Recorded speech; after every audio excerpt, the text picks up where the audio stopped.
This is TWiT. This is the newest Amazon Fire TV device. They call it the Cube. I wonder why. It is $119, so it is the most expensive Fire TV available. You can get those Fire Sticks for 50, 40 bucks.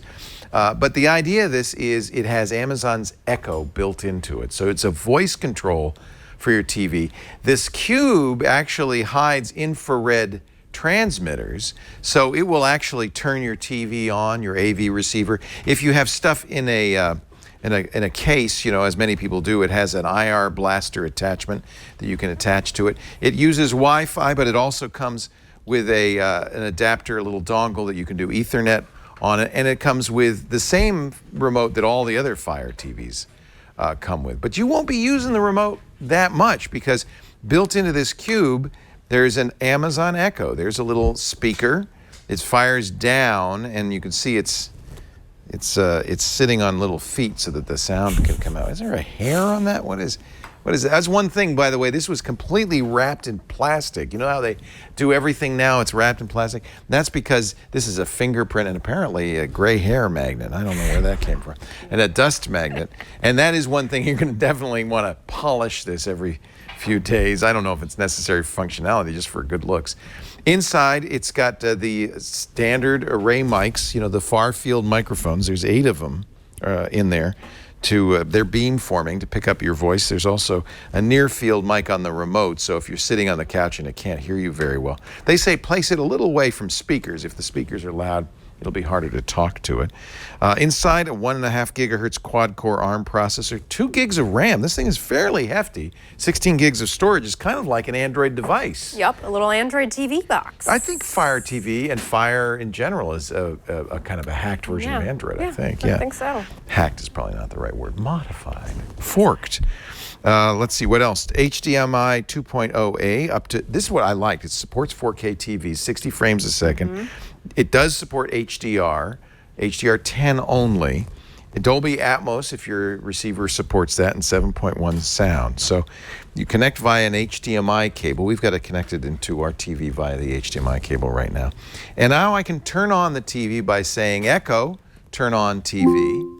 It recognized my device, but you should look on the website to make sure it's compatible with your TV. I have an LG OLED, it works with that.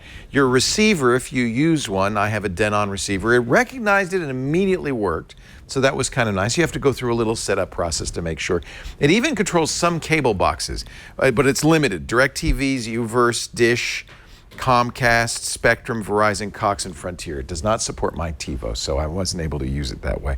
However, it's a really nice thing to be able to walk into the room, say, for instance, Echo, watch Westworld. It has, because it's Fire TV, it has apps for Netflix. In this case, it's using HBO Go. Now notice, here's one catch. It has 2 Westworlds. It has the movie, but it also has the HBO TV show. So now I have to say, Echo, play number 1, so that it will play the proper one of the 2. But it does do that, and it's kind of cool to be able to, oh, now watch, here's another problem. It didn't remember where I was, and I don't know, let's try it. Echo, play season 2, episode 9. Here's what I found. Yeah, see, this is the problem. I could say Echo play at this point, but in some cases, and unfortunately far too many cases, you're going to end up picking up the remote and navigating through the Fire TV to get to the proper series and all of that stuff. It will do music as well. Echo, stop. Echo, listen to the Grateful Dead. Here's a playlist you might like. 50 great Beatles songs from Amazon Music. That's close. The Grateful Beatles. Same era.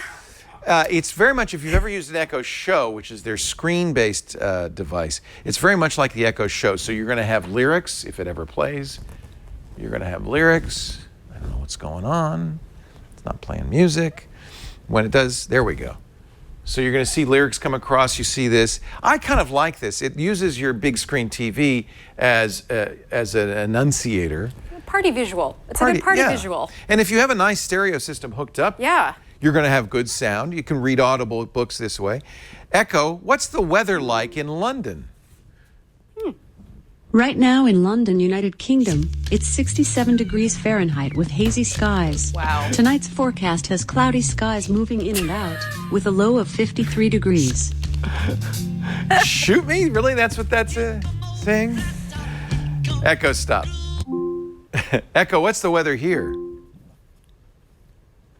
In London, United Kingdom, it's 67 degrees Fahrenheit with hazy skies. There. You can look for cloudy skies moving in and out with But a I low like of it. 53 degrees. I do like it that it puts the display up there. Yeah, that's nice. kind of cool.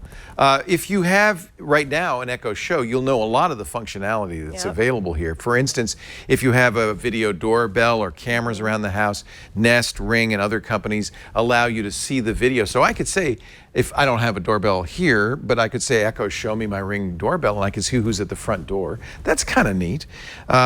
You can control the volume. You can say, Echo, turn the volume up, turn the volume down. You can say, if it works with your cable box, tune to a channel. You could say, for instance, Echo, watch ESPN if you wanted to watch the World Cup. So there's some things you can't do, but Amazon says they're coming. For instance, you can't do any of the drop-in or voice dialing features. Which is a big part of the... But it makes sense because you don't have a camera either. So drop-in might be a little less than useful, but they say they're going to add that or some form of capability. It doesn't do multi-room music either. Again, Amazon says that's coming. Echo, go home. You're drunk. It seems a little slow to respond, and this is something Amazon said they're going to speed up. I noticed it is a little bit slow in response, but they say a firmware update will fix this.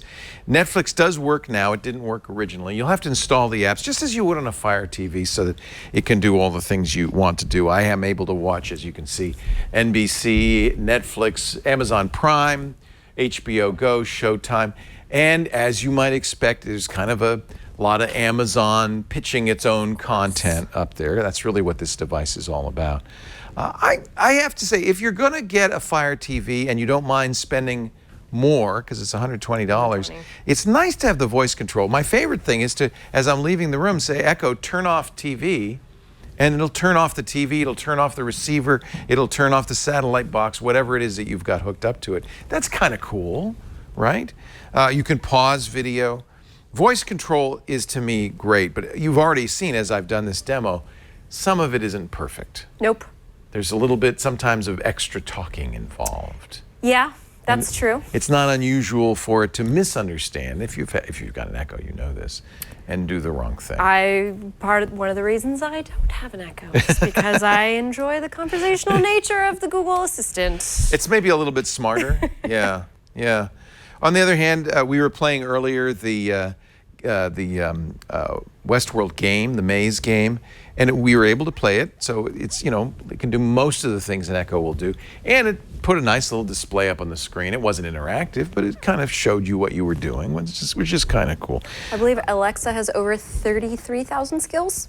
Yeah. So I think it's even more now. That's thousands and thousands more than Google or Apple. Google's catching up, though. Apple will never catch up. In the thousands, the low thousands. Right. As you mentioned, and I think this is a big gap, there's no YouTube app, there's no YouTube TV app. But boy, competition. I think part of it is Amazon doesn't like Google and Google doesn't like Amazon. Well, no, they're a direct competition now. Gotta Right. steal those people away from one another. And if you already have a Roku box or an Apple TV box, this won't talk to those. So it isn't a remote control for them. If you want that, you might want a Harmony Hub or something like that that does let you use Amazon's Echo to control the hub, which then can control all those other devices. And frankly, this is designed to replace an Apple TV or Roku.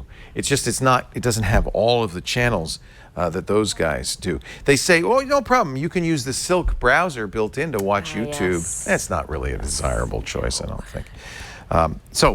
That's it, $119. If you want voice control of your TV, it's a pretty interesting and cool way to do it. It does work as well as an Echo works, which means that sometimes you have to ask twice for things you want. But you know what? I'm going to probably keep this in my cabinet. It's kind of nice to have. give it a spin. Makes it easy. And there are times when you just want to sit down and say, Echo, watch Game of Thrones, and Game of Thrones will start playing. That's pretty cool. Let's try it. Echo, watch Game of Thrones. I can play that on Prime Video or find it on Fire TV. Which would you like? Option. Fire TV. So that Here's was- Game of Thrones. So that was cool that it knew that it was available for rent on Amazon Prime, or I could watch it because I already have HBO Go installed. I could watch it on the Fire TV. And I gave you the options audibly. Yeah, that's cool. I think it's a good product. I like it, but you'll understand the limitations. I think that may affect you. There you go. That's Amazon's Fire Cube, $120, adding voice control to your home theater.